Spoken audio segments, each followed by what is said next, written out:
Framber Valdez has signed with the Detroit Tigers late at night. Nobody saw this one coming. Great move by the Tigers. Me and James are here to discuss it. Not just what the moves for the Tigers, but also compared it to like Dylan Cease, Ranger Suarez. You know we're going to yap for 20, 30 minutes about this some way, somehow. Before we do, make sure you guys are subscribed. Big shout out. We just hit 15K on YouTube. We appreciate you. If we can get to 25K before the start of the season, I'm going to be bold. I got some more jerseys to give away. Signed jersey. We got a Bo Jackson White Sox one. We got a Jose Altuve Astros one. You guys could have your pick. Subscribe. Shout out to all the members. We appreciate you getting early access to the videos. But James, let's get going into this one quickly because, I mean, there's a lot to talk about here. Framber, I feel like was criminally underrated on the free agent market, and the character conversations seem to be the reason why maybe he went so long, considering some of the other contracts that got signed. But at the end of the day, I do love this move by the Tigers. Yeah, we've been kind of clamoring all offseason. Basically, why aren't the Tigers pushing more chips in? Especially because it seems pretty, with this move, seems pretty well known that this is the end of, this season will be the end of Terry Skubal's tenure as a Detroit Tiger. You probably knew that anyway, which is why this trade seems to be ingested in a bittersweet way for Tigers fans, because this is now them really kind of becoming aware, all right, now for sure this is probably the end of Terry Skubal, but for this season, like this is, you might have the best rotation in baseball now. Yeah. Like you've jumped up probably a whole tier in my mind of where you land in the lexicon of teams trying to gun for that AL crown. Yeah, I think that like last night in my video when I was talking about it, they're a legitimate World Series contender now in the American League, and I think the American League Central is by far their division to lose now. I always thought they were the best team in that division, but they're now, I think, a clear rung ahead of the Royals Guardians of like that next tier below them. Close. Yeah, it's not even close because just adding Framber, like while I think it does some real ceiling stuff, again, it does some major floor stuff too. And because of what happened with Framber at the end of the season last year with throwing at his catcher, mixing him up on purpose, I think people lost sight of the kind of value and the kind of pitcher that Framber Valdez has been for his career. Outside of those first 2 years in Houston, which funny enough was when A.J. Hinch was there, A.J. Hinch got the worst version of Framber Valdez. After 2020, Framber's locked in for like 180 innings a year, a low 3 ERA. He gets the most ground balls in baseball. Nobody puts up good contact against him. And now he's going into a more pitcher-friendly park than he's ever pitched in before. It just seems like a good combination for Framber Valdez where why can't he be, again, going back to like maybe even a top 10 Cy Young vote guy in the American League? It's definitely possible. They're also, I'm getting to the point now where maybe the cross-up thing got a little bit overblown just now. Way watching overblown. Him get this. I mean, I wonder if it was just a bigger thing for us fans on Twitter than it actually was in these meetings, in these front offices, where realistically it could have been a guy who, like we've talked about in the past, like he's not, Framber's not in the best shape. Framber has kind of always seemed to find a way to skirt any kind of medical issues whatsoever. Like maybe there were probably things that actually were happening under the hood with Framber that could have been more important to these front offices than the cross-up. Again, it felt like that from our perspective that it was the cross-up, but there was a great comment in the Mets Up Discord for any Mets Up people who are watching the Windup from our guy Rob, basically saying that, like, in the Mets world, 5 years ago now, a guy like Francisco Lindor most likely choked out his teammate. Yeah. We kind of have that in decent accord right now, and it's the kind of thing that's got swept under the rug pretty quickly because Francisco Lindor is one of the best players in baseball. He's highly productive. He was a free agent after that incident. Yeah, he still would have gotten $400 million in a contract. Wouldn't have been a big deal. So there were definitely some other concerns under the hood for Framber Valdez. The velocity has gone up and down the last few years. The command can wax and wane.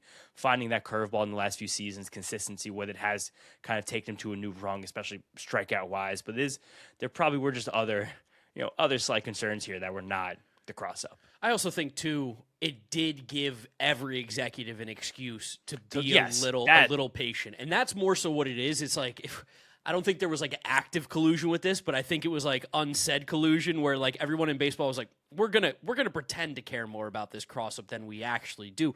Think about all the disagreements and stuff that happen in a clubhouse that we never hear about. Like, this is realistically what it was. It got seen by the public eye, so everybody could run with it and have their own opinion and get their tweets and their impressions, so it blew up.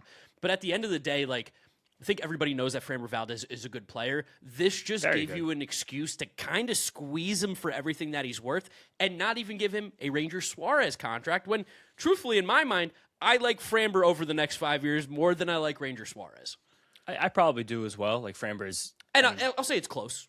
Yeah, I don't think it's a crazy thing to go in either of those directions. Again, if one of them is making 26 million, one's making 38 million, you could argue for the next 2 years because this deal for Framber, we didn't even mention specifically the contracts, 3 for 115. That's a little bit more than 38 million per year with an opt out available after the second year. So he has a shot to get another bite of the apple when he's 34, which will be kind of old to get that bite at the apple. Like him being 32 now and Ranger being 30, I'm sure that also played in as well. Like there were a lot of like small things that were going into this contract, and again, when these Major League Baseball owners and league executives can squeeze a player with any leverage they have, and they had some with Framber, you are going to take it, despite maybe not actually holding in that high regard, truthfully, in like your hardest of hearts. You can also probably make the argument, too, from a front office standpoint of if we sign him to a long-term deal, what happens with Framber, who we know, like, one of the big changes for him was when he started talking to the sports psychologist, got him right. Like, what if all of a sudden our team's not performing well, or he does go through a rough stretch where he is not sharp and the team's performing poorly? I'm sure there's a conversation about, like, character, and I say that in quotation marks again, just as excuses for front office executives to be like, we can't give you those 5 years. We want you short term because we can control what happens in that short term a little bit more. Definitely, possibly, and I'm sure that's why this contract wound up being what it was. And Framber still gets his big fat AAV, and the team gets that flexibility. Also, most ever by a Latino pitcher. Nice, good for Framber. That's awesome. There's also the element of Framber is a boisterous, like flamboyant guy. And I know he's an incredible talent. Every single team would be better off with him, but not every clubhouse can handle that or wants to handle that. So I think it is a bit telling that he did wind up going back to his old manager in AJ Hinch. Like that fact that he can vouch for him, I think that's a very relevant piece of this. Yeah, no, I mean, you have the rapport with him already. You've experienced the Framber Valdez experience. Like, it's kind of probably coming from both sides, knowing that you have a good relationship already. Like, Framber knows what it's like to play for AJ Hinch, and AJ Hinch knows what it's like to manage Framber Valdez. That makes that $38 million and maybe those questions and concerns about the player that Framber is off the field or off the field in terms of like mentally, that's something that can help a team take this contract on. But let's talk about what it actually is. And truthfully, it's the Tarek Skubal insurance. Kind of. I mean, yeah, the joke going around that I and every single person on baseball Twitter made was like, oh, the Tigers know deep down they're going to win the arbitration case. So now let's spend that extra money. Now a variable cost went to a fixed cost. Let's get Framber. But it's like, you know he's probably gone next year, and you still have someone that can anchor your rotation, keep your team competitive. You could still, this Tigers team without Tarek Skubal could compete for the AL Central. This Tigers team with Tarek Skubal can compete for a World Series. I think that's the difference, and that's probably what, Chris Ilitch and Scott Harris probably thought in the back of their minds. Yeah, because I don't, like, I saw a lot of people saying, oh, he's gone, like he's being traded. I don't think that's the case. I think this is, to me, it seems very, very obvious that this is, we have Tarek Skubal for 1 year. We have the best opportunity to win the World Series with Tarek Skubal. Let's go ahead and get a guy who's going to help us achieve that while also give us that option in 2027 when Skubal does eventually leave. We still have, like you mentioned, that frontline starter. It's not the same caliber, but still good enough to win. But it does make them legitimate World Series contenders in the American League right now. Like, they were so close to beating the Mariners. They were outs away from beating the Mariners. And then the Mariners were outs away from beating the Blue Jays. If a couple different things go different ways in that series, the Tigers could have been playing the Dodgers in the World Series. It was 100% in the realm of possibility.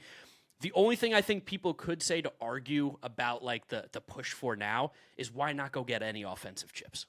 I guess, but maybe the Tigers, and we see a lot more teams doing this around the league right now. We're seeing the Red Sox actively doing this. We've seen the Mets do this despite all the moves they're offseason. It's that if you know you have the potential for elite players in your upper minors, you hold some space for them, because if you call them up early and you get those PPI bonuses for them, if a player is called up within the first 2 weeks of the season or like the last 6 weeks of the season, maintains rookie eligibility for the next year, full year of rookie status, and you place top 3 rookie of the year or top 3 in the MVP before you're arbitration eligible, you get compensation picks. Those picks are massively important for all of these teams. And you see Kevin McGonigal, you see Max Clark, you even see Josue Briseño, and you're like, there's a good chance that I guarantee one of those guys takes plate appearances for the Tigers this year. And there's a good chance. Kevin McGonigal, yeah. Kevin McGonigal might be the guy who's on this team on April 15th. Like, shortstop is wide open for this team. And again, I don't know if Kevin McGonigal is long-term defensive home as shortstop, but for this season, until there's another option there, for sure. You know what else wide open for the Tigers? Center field. Like, Parker Meadows is not exactly the most, he's not the most complete player ever. Like, this team has the opportunities. Even we love Hao Yu Lee on the windup. He's a great player. He could easily slot into to their mix in the infield. Like, they have these guys, and maybe also for them, it's like they just didn't like the offensive players available. You know what I mean? Like, they weren't in the Bo Bichette bidding. They also know he can't play shortstop. Like, this was a Framber was one of the best free agents available from the start of the offseason. And you got him now, the price and the years you wanted to. Your team's a lot better for it. No, I absolutely love the move. And again, it's a fun thing, too, to talk about, like with the opt-out as well. If Framber opts out at 34, you're probably pretty happy as a Tigers fan because that means he was balling out, because there's almost no way that Framber comes even close to the money that he just got 2 years later at age 34. There's no shot. So if he opts out, that means something happened. Something changed where Framber Valdez and his team think that they can go get more money than what he would the following year, or even a little bit better of a contract. That means he's pitching well. And if he's pitching well, the Tigers are probably doing pretty well. And his blend of ground balls and strikeouts, it's just hard to get in Major League Baseball. He's a very good pitcher. He's gotten very underrated because of this whole situation. And it's nice to see this Tigers team spending some money. We've shouted this out in a few videos recently. Probably have to go in and edit some now because of the big moves that have happened recently. But during the Dave Dombrowski days, and then when they switched over to Al Avila before shit got bad, like, they were a top 5 team in payroll annually. And then a Tigers fan let me know this on Twitter. Mike Ilitch passed away, handed the organization over to his son Chris. And then from when that happened is when the Tigers started to stop spending. So they went, I have a tweet at yesterday. It's always funny to me, like, just imagine a world where our dads owned a baseball team, and then we were given the reins. I would never pull back spending. I'd probably be so irresponsible if I got to own a Major League Baseball team. I can't. But it's like Hal Steinbrenner saying, like, let's pull the reins back a little bit. It's like, ugh, boring. You guys are such losers. Maybe that's why his Tigers team wound up in the shitter for a few years. But 2012, they were 5th highest payroll. 2013, 5th. 2014, 4th. 2015, 6th. That was Dave Dombrowski's last year. Then Al Avila comes in. 2016, 4th. 2017, 3rd. And then 2018, which was the first year that Chris took over the organization, 17th, 21st, 22nd, 25th, 20th, 21st, 26th, last year 16th. And again, they made a run. They were one moment away, basically Jorge Polanco away from being in the ALCS. God, and even Jeff Wilpon, I'm still on the kids getting the team and completely wanting to cut back spending. Jeff Wilpon cutting back the spending. We also know that he was a crook. Think about the Padres. He wasn't even a crook. He was so dumb that he got taken advantage of by a crook. That's true. Yes. Yeah. That's very. Actually, he fell for the Ponzi scheme. He was a crook's crook. And then even like the Padres now, obviously like outstanding circumstances, but now the kids are in charge and they're trying to sell the team or even pull back spending. It's just that's kind of where it is. And for this Tigers team, if you're not going to make improvements to the offense, or if you're holding space for those kids to come up and make an impact, at least some of them. Like, you were probably going to go into the season with some combination of Drew Anderson, Troy Melton, Kader Montero as your 5th starter. And we love Troy Melton on the windup, but it's probably best to hold Troy Melton for, again, like a bit of a swingman role, or to get into that rotation midseason when inevitably one of Jack Flaherty, Casey Myers, or Reese Olson, something falters one of those guys. Yeah, and the latter two get hurt every single year. And then now you like Troy Melton becoming your 6th, Kyler Montero, your 7, Drew Anderson, your 8. Suddenly, like, damn, this pitching Sawyer depth Gibson is now long. Yes, like, this is now some of the best pitching depth in the league, and you have this incredible mix of lefties at the top. Like, this is a big time floor and ceiling raising move for the Tigers. That again, to me, vaults them into one of the best teams in the American League. So then let's have the conversation now, because funny enough, some of the other best teams in the American League signed the other big free agent pitchers this offseason. Dylan Cease on the big contract to the Blue Jays, Ranger Suarez on the medium big contract to the Red Sox, and Framber Valdez on the short big contract to the Tigers. Of those 3, James, rank from 1 to 3 your favorites. I mean, wanting the dexterity, I probably would put Framber first. Again, that's us not being in the rooms, us not understanding the depth of any kind of clubhouse or personality or character concerns that may or may not be true, but also with the manager that he came up with. And then just being a philo lover, like, I'd probably still take C second and Ranger third. But I think when it's all said and done, I don't think that the Ranger value and the Cease value are all that different. I think that we're going to be lower on Ranger than consensus, but I'm sure a lot of people out there will be higher, but also 5 years or 7 years. I still just prefer Cease, and I like what that. It's the ceiling with Cease. That's the thing. You're so playing for ceiling because we've seen it, and we know it can just be one of the best pitchers in baseball if he achieves that. And the Blue Jays have shown the ability to get more out of pitchers over the last few years, which is huge, where the guy like Ranger, I think, is going to be a steady floor. I think there's no doubt about that. But also at the same time, like, what does Ranger look like in 3 years if that velo continues to drop? That's the biggest scare for me. And that's one of the reasons why, again, I know we got crushed for our take about him going to the Red Sox. But also happy to have it because you mentioned all those guys that have similar velo to Ranger Suarez last year. He is the outlier. Yeah, exactly. And that's kind of the difference there. But also, is this a lesson in these front offices waiting, or did these Major League Baseball teams value Dylan Cease that much more highly than the rest? Was this pitcher free agency class Dylan Cease being multiple tiers above the other guys, or did the Blue Jays jump a market they might not have had to jump? I don't think any of the teams that made their moves are going to regret them. Is that fair to say? Like, I don't think the Blue Jays regret being aggressive and going at Dylan Cease and then waiting on and missing out on Framber Valdez on what is, I think, the best contract that's been signed by any pitcher this offseason. True, but also they might be a team that like we just didn't want Framber Valdez. Like that's also possible too. They might have been like, there's no way we actually just want this guy. Maybe because there's so many ground balls on the turf, it actually makes the defense puts a ton of pressure on the defense because the ball's just moving faster. Maybe it's a bad fit.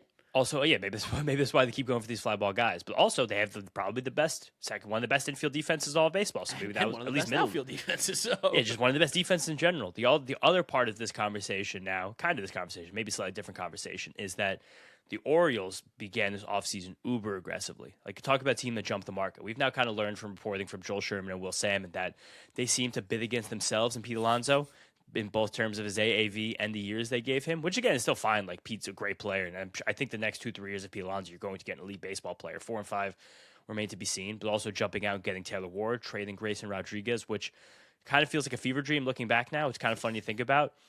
And then you also gave up a bunch of the depth of your farm system and picks coming up to get Shane Baz. But you're still going into next offseason with a rotation headline by Kyle Bradish, who I think is awesome, but he's coming off major surgery and he didn't pitch a lot last year, so I don't know how much he can pitch this year. Trevor Rogers, who was incredible, sensational last year. We get accused of forgetting him a lot of times when we do our short form content, but I think it's just that we're both Bradish boys. And also, like, I don't think there was relatively that much that changed in Trevor Rogers' game besides the ERA number. Well, and the velo change. He talked about becoming more, I think he said that in foul territory. He's like, I wanted to become more physical. Like, I was looking at other pitchers around the league, and I just knew I wasn't strong enough, and he just went for beef. He's basically, I just started eating and lifting, and that really helped me, like, sustain velocity. Because Trevor Rogers did come up as a beast. Yeah, he was so good with the Marlins. But his velocity kind of was dropping around. Like, remember that game we saw him against DeGrom? We threw that complete game shutout in 2021. But he was, like, sitting 95, 96. Like, he looked nasty. And then he kind of drifted back to that 92, 93 over the years. 2024, he was throwing basically 90 poo. Yeah. And last year, he came back for 93 and was like, okay, now you're sustaining as a left-handed pitcher again. But again, like, I think there's more questions than certainties about Trevor Rogers heading into next season. And I think similarly about Shane Baz, 2 years now removed from the major surgery. Didn't have a great year statistically last year, but still has all the stuff, and the home road splits are probably telling. But then still besides those three, that's the top three. Yeah, those are the three best arms. And then you're relying on Dean Kramer, who, listen, I love Dean Kramer as much as the next guy. Talk about some oatmeal right there. Great 4-5. Everybody needs a little Dean Kramer in their life. But, like, with those guys at the top, I don't feel as good as if you had, like the Tigers, Dean Kramer, I feel better about than I do with the Orioles. Does that make sense? Definitely. Also because, and you also have Zach Eflin, who's coming off horrific back injuries, and multiple of them. And he looked terrible. Terrible. He kind of went back to like the old injured version of him where it's just nothing really popped anymore. And then past that, inside of the Orioles organization, you don't really have very obvious pitching depth. Like Cade Povich is just probably still a command grade away from being a meaningful major league starter. Like, how many times are we going to see him get shelled at the major league level? Like, he's a fine 6, but like when your rotation kind of tops out with 2s and 3s, like him as a 6, you get a little nervous about. Like Brandon Young, we saw have that one great start against the Mets. Like, there's actually a little bit of stuff there, but we still haven't seen him put it together. Chase McDermott, similar to Povich, but that's righty, so it's even worse. The command's not there, and he's already almost 28 years old. Like Albert Suarez has been organizational depth for a few years. They brought him back. He's 100. Like Trey Gibson has the hint of stuff, but like this is a team that they're a team right now that probably has to start dumping and getting Zach Littell, Nick Martinez, Chris Bassett. Like, you probably have to flood your roster with these guys. Maybe you give up the pick for Zach Gallen. You go for Lucas Giolito. Like with a lot of oatmeal left in the free agent market, they have to get that. And then you just have to hope that those three of Rogers, Bradish, Baz are big hits. Yeah, I'm surprised that they're not, because they have a World Series offense, but they don't have a World Series rotation at all. I wonder if there's a trade that they could make to give up Another one? To give up Kobe Mayo to go get a pitcher. But like that's the other thing. We'll talk about Major League Baseball front offices using leverage. If the Orioles hit you up about Kobe Mayo and they look for a real pitcher, you're like, no. Yeah, it's fair. I'm not doing that. Like I'll go talk to the Mets about Mark Vientos instead, and give up way less. That's what I'm saying. Like maybe Kobe Mayo for Braxton Ashcraft. Yeah, maybe. I don't know. Kobe Mayo for David Peterson. I would. I mean, you're definitely losing that trade, losing in air quotes if you're the Orioles when you make that. But like, you need a pitcher that you can squint and see relative upside with relative floor. Like and now I guess because we did our team ceiling video, does this change where you put the Orioles team ceiling now, knowing they do not have Framber Valdez? Because you kind of spoke about it like he was there. I just really thought that was like something that was going to happen. Like it kind of had to happen with Mike Elias and just the absolute desire need there. But yeah, their ceiling definitely. I still think they could have, because we talked about ceiling. Their ceiling is the best lineup in baseball. I think that's fair. Like I'm getting my personal channel back going again. Like looking at some Samuel Basayo stuff last year, he could be such an animal. Like, I think you're a little higher on him than me, but I want to see physically want to see more. The bat of the ball quality last year, even the short major league sample, like the Savant bubbles look blue, but like if you pull a little bit deeper, it's really nasty. It's like that was the ceiling. I'm talking about ceiling. Yes. The 50th percentile outcome is like the 8th best line in baseball. I still think that's pretty good too. The 50th percent outcome is they missed the playoffs again. Yeah, true, because this rotation is not very good and that division is really hard. The Red Sox also, it seemed like why didn't the Red Sox get any position players? Like, I think we know why. I think they're doing the young guy thing. Yeah, Meyer and Campbell, but like the one position player, let those two duke it out for one spot. How about we talk a little bit more about a team that should have been all over Framber Valdez too? The San Francisco Giants not being all over him was crazy. It just seems like they don't want to spend money right now. Like they're like, we feel more confident with fighting for a 3 between Tyler Mahle, Adrian Hauser, Landon Raup, and then Rupp, Landon Raup, Rupp. And then like said all three. I know, it's because I was just saying them too fast. And then like, hey, fight for that last spot. Carson Wisenhunt, Blade Tidwell, Carson Seymour, Birdsong, Keaton Wynn. Like, it just, I wonder, like, how are you going to make the moves that you make and then not actually get that much better? I wonder if a team like the Giants, I'm going to pull up what they gave to all of these free agents in a moment here. I wonder if they're right below. I wonder if you could have added Tyler Mahle, Adrian Hauser, and Luis Arias together. Could you have just signed Framber for $38 million a year? And your team's probably just better right there. Probably, and at that point, like you just mentioned, the fact that those depth options aren't that great, and they're still not that great, and they're still probably going to rely on them. But like, if you could have just, like whatever, Keaton Wynn, Hayden Birdsong, Blade Tidwell, just you guys want to be 4 and 5, like the mix of 4 and 5 heading into the season. But at least you just have 3 big dogs. Yeah, that's what I'm saying, like 3 big dogs. I want to get the exact money here so I could figure this one out. But yeah, this Giants team is so bizarre. They're going to be the absolute craziest journey to 81 wins ever. There's going to be stretches where they lose 13 in a row, but then also rattle off 18. Yeah, between the 3 of those guys, you're getting to $34 million. Yeah, that's just Framber. Yeah, $33 million. Like, you probably could have just found a way to get Framber for that. And yeah. My dad shit on me for the take that Tony Vitello could be manager of the year, just because I think people might eat up that story again if they get to 85 and sneak into that spot, which I think is possible. I think people are sleeping on Devers, especially you. That power rankings video we did, his defense actually wasn't really that bad at all last year. First, he could probably be acceptable there. I mean, he played what, like 70 games? Like, yeah, it's fine. Average 70 games, we'll take that. But yeah, there's weird teams in baseball right now. So weird. A lot of teams. So excited to watch games. We're like 3 weeks. Like 3 weeks away from spring training, and I'm buzzing. And I'm happy that we have been again dumping on the Tigers all off season for not doing anything, and then they went out and did something. I'm done. I'm not bad mouthing them anymore the rest of the off season. And again, it's night again. Seeing the ownership change, understanding that, talking to people on Twitter last night, it does make sense. But they're still going to be like 12th in payroll this year. Yes. Still could use a guy like Bregman, another bat, but maybe McGonigal just is that dude, and I think he's nasty.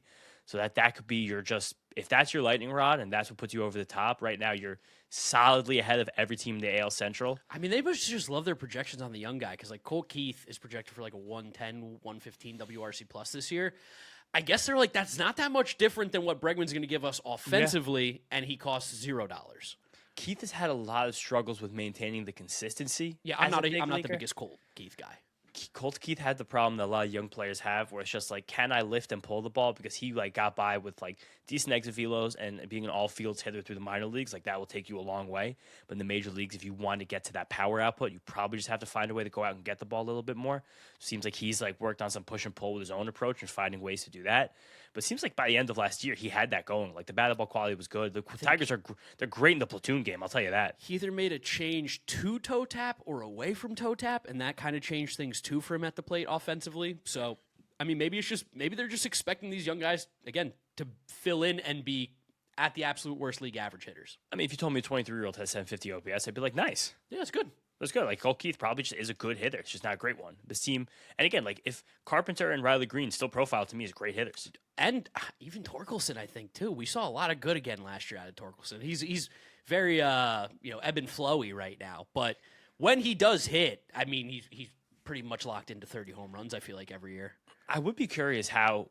Like, if you guys are Tigers fans, like, sound off in the comments. I'm curious just how... Sound off in the comments. You know what I'm saying? That old school YouTube. Like, generally, how do you feel about your team? Because insane start, worst second half ever. You still got you almost still got past the ALDS. The Tarek Skubal stuff's so weird. That news, the arbitration news going to come out, like, as this video is rendering. Yeah. Like, just give us, like, a few words about your general feelings about this team right now. Because I'm just curious. I don't interact with many Tigers fans. I want to know. Last thing I want to talk about here, James. I saw our comments giving us crap because we always dog the AL Central, worst division in baseball, and they keep bringing up how many teams make the playoffs. Please, please enlighten the people about the AL Central a little bit. It does help when you play other bad teams to win more games. Like again, this is the take. The Rays might be able to win the AL Central. Not anymore. Not anymore, because obviously Tigers are legit good. But like, how many of those AL Central teams have done damage in the postseason as well when they make the playoffs all those years? I mean, yeah, right. They always have to run to the big bad Yankees, and that's always my favorite thing to talk about the Yankees. The Yankees haven't beat a team in the playoffs. Well, they did. Well, not really. Beat the Red Sox. I don't count 3-game series.